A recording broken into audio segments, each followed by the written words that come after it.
Sabe, como é que algo pode ser um e três ao mesmo tempo?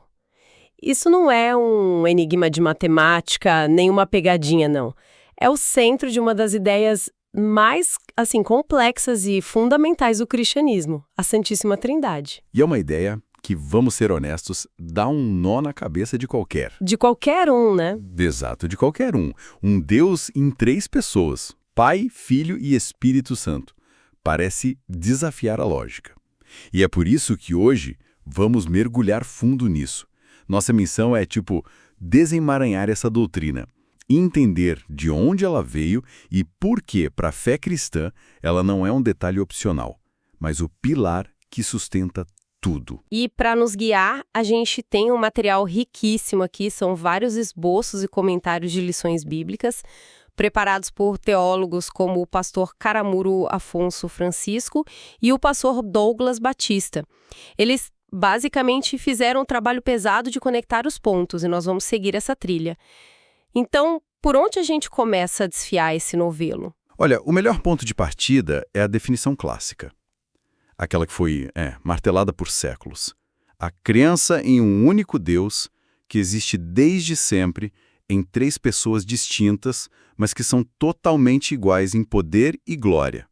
O Pai, o Filho e o Espírito Santo. Uhum. Os primeiros pensadores cristãos, como Tertuliano, criaram até uma fórmula para isso.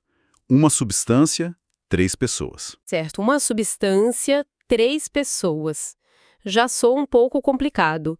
Substância aqui quer dizer a essência divina, o que de Deus, certo? E pessoas seria o quem eles são. Então, uma essência divina, três centros de consciência, digamos assim. Exatamente.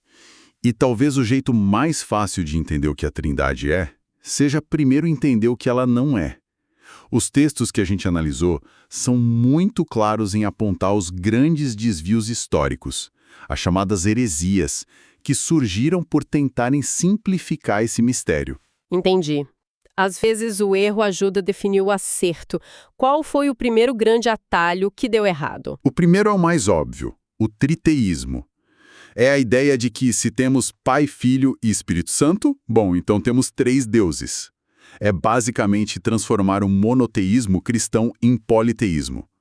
A doutrina da Trindade bate o pé e diz, não, é um único Deus. A unidade é inegociável. Ok, então o primeiro erro é dividir demais, criando três deuses. Mas, segundo as fontes, existe o erro oposto, de unir demais a ponto de apagar as distinções, certo? O tal do modalismo. Esse mesmo. Também conhecido como unicismo. E a analogia que as fontes usam é perfeita. É como pensar em Deus como um único ator que usa três máscaras diferentes. No Antigo Testamento, ele usa a máscara do Pai. Nos Evangelhos, ele tira essa máscara e coloca a do Filho.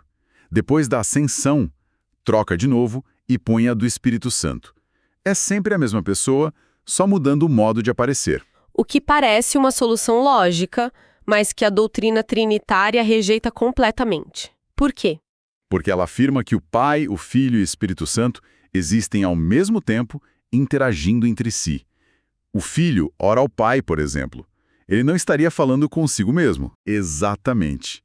E aí tem um terceiro desvio, o unitarismo. Esse defende que só o Pai é o Deus verdadeiro e que o Filho e o Espírito Santo seriam algo menor.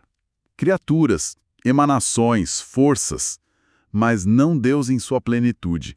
Em contraste, a doutrina da Trindade afirma que o Pai é 100% Deus, o Filho é 100% Deus e o Espírito Santo é 100% Deus. E ainda assim, não são três deuses, mas um só. É aqui que nossa mente começa a soltar fumaça. Sabe uma coisa que me chamou muita atenção nesses estudos e que talvez surpreenda muita gente? Ok. A palavra trindade, ela não existe na Bíblia. A gente assume que está lá, em algum lugar, mas não está. O termo foi criado depois. É um ponto crucial.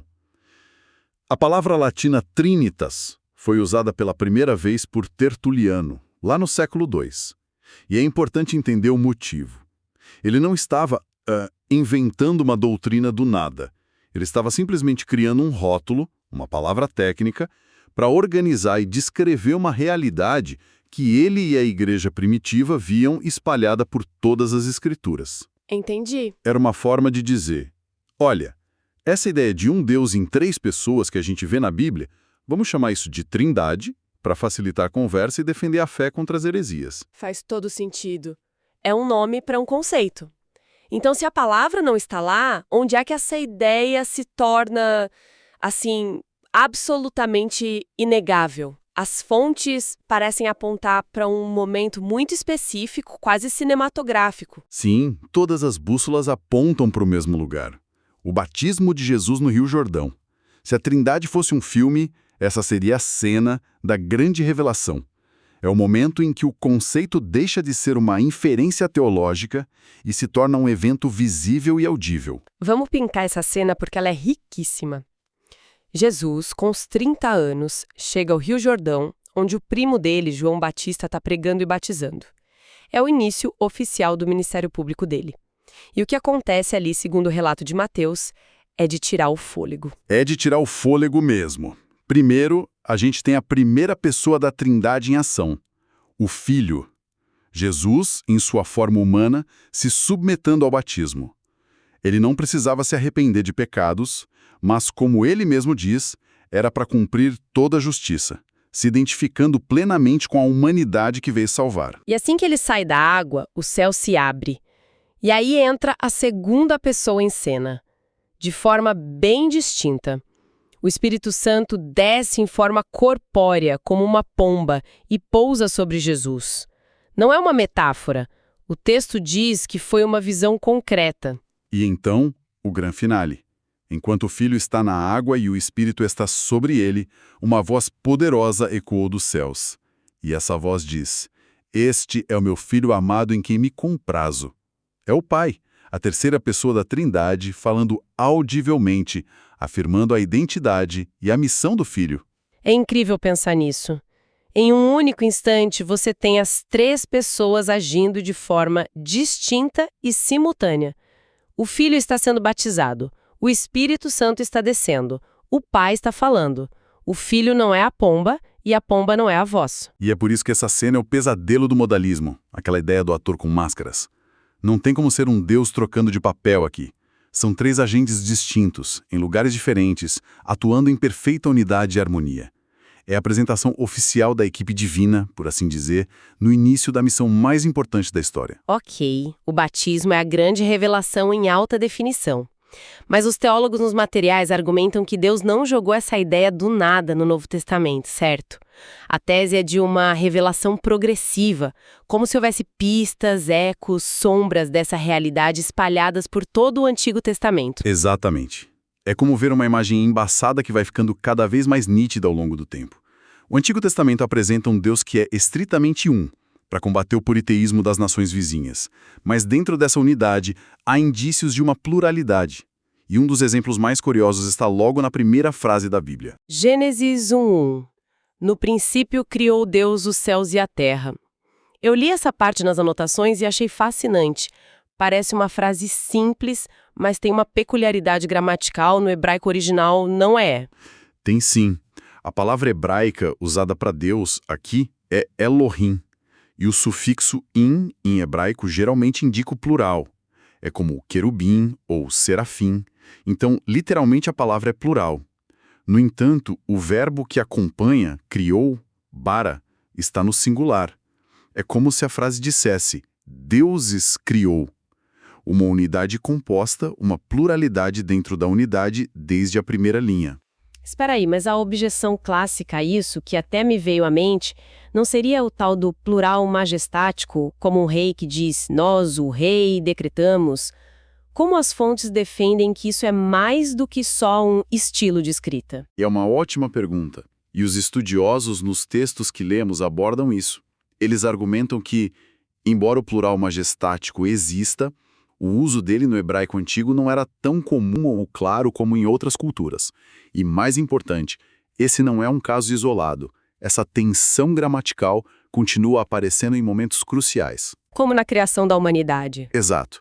Em Gênesis 1:26, o texto não diz, farei o homem à minha imagem. Diz, façamos o homem à nossa imagem, conforme a nossa semelhança. De novo esse nós divino.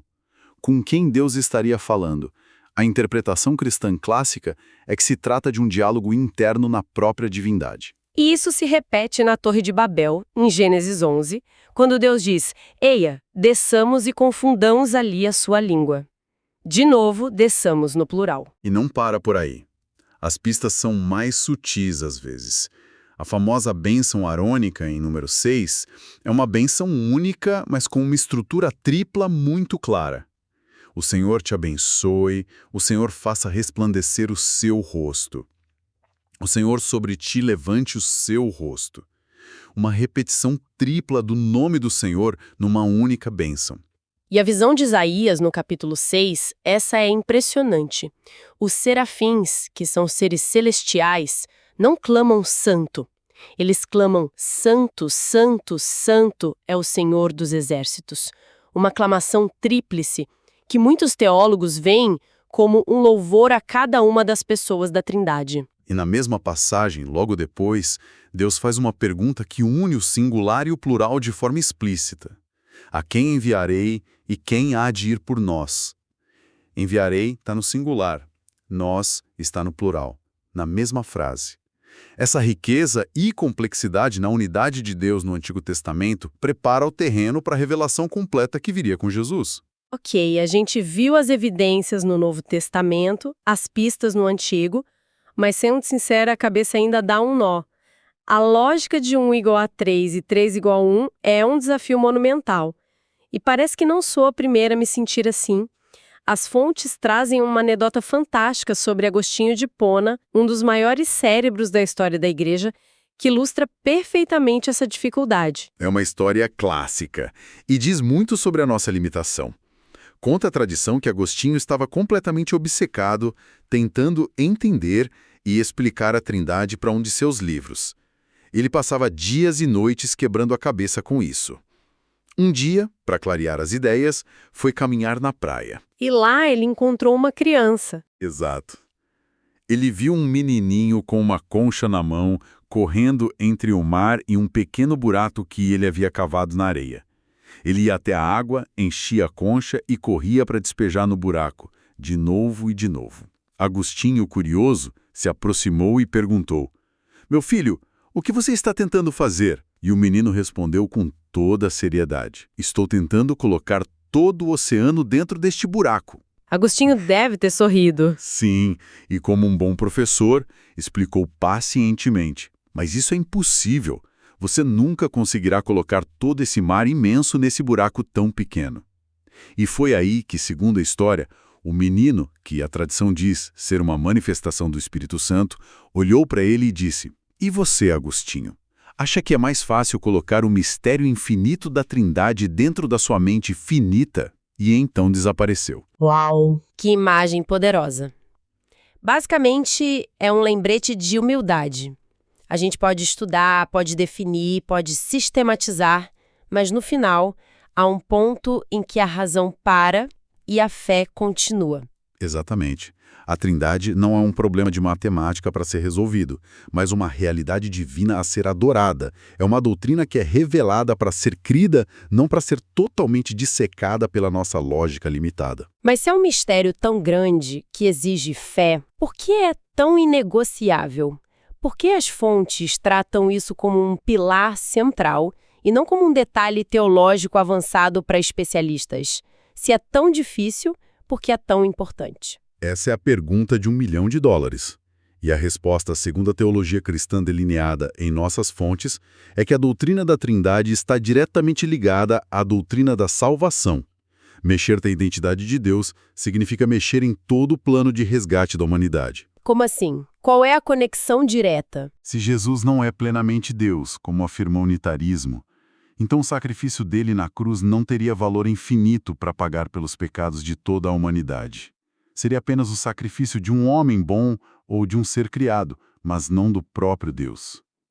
Se o Espírito Santo não é plenamente Deus, então ele não teria o poder de regenerar o coração humano e nos unir a Cristo. A divindade de cada pessoa é essencial para que a obra da salvação funcione.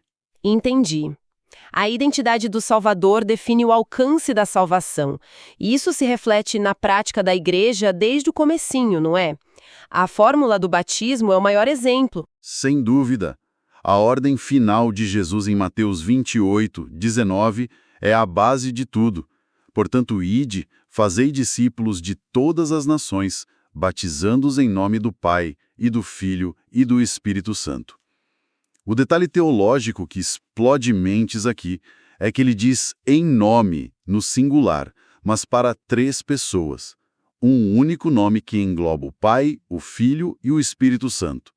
A unidade e a distinção estão ali, na fórmula que funda a igreja. E não é só no batismo. O apóstolo Paulo termina uma de suas cartas, a segunda aos Coríntios, com o que ficou conhecido como a bênção apostólica. Sim, em 2 Coríntios 13, 13, ele diz: a graça do Senhor Jesus Cristo, e o amor de Deus, e a comunhão do Espírito Santo sejam com todos vós. Veja como ele coloca os 3 em pé de igualdade, cada um com uma contribuição distinta na vida do crente. A graça vem do Filho, o amor flui do Pai, e a comunhão, a vida em conjunto, é operada pelo Espírito. Para os primeiros cristãos, isso não era teoria. Era a experiência vivida do Deus que o salvou. Certo. Então vamos tentar amarrar tudo isso. A análise desses materiais nos mostra que a doutrina da Trindade é a crença cristã em um único Deus que existe eternamente como 3 pessoas coiguais: Pai, Filho e Espírito Santo. Vimos que para entendê-la é crucial saber o que ela não é.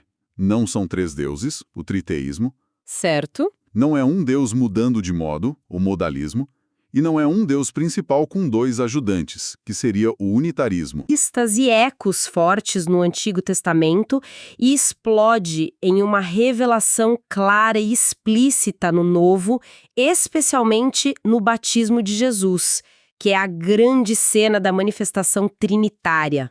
E por fim, longe de ser um quebra-cabeça teológico opcional, é considerado uma doutrina essencial, porque a identidade de Deus está diretamente amarrada à mecânica da salvação, o que nos leva a um último pensamento para reflexão. Manda. As fontes que lemos deixam claro que a própria obra da salvação é um projeto trinitário.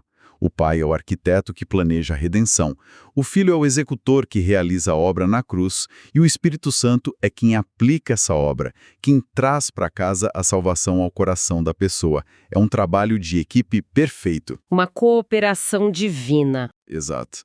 E a reflexão final que fica é esta: se a salvação é uma obra conjunta, se Deus em sua própria essência é uma comunidade relacional de amor entre Pai, Filho e Espírito Santo, como essa compreensão de Deus não como uma entidade única, solitária e monolítica, mas como essa comunidade perfeita pode alterar a percepção que temos sobre o relacionamento entre o divino e a humanidade. Isso muda a perspectiva. Sugere que o relacionamento não é um acessório, mas a própria essência das coisas, tanto no céu quanto na terra.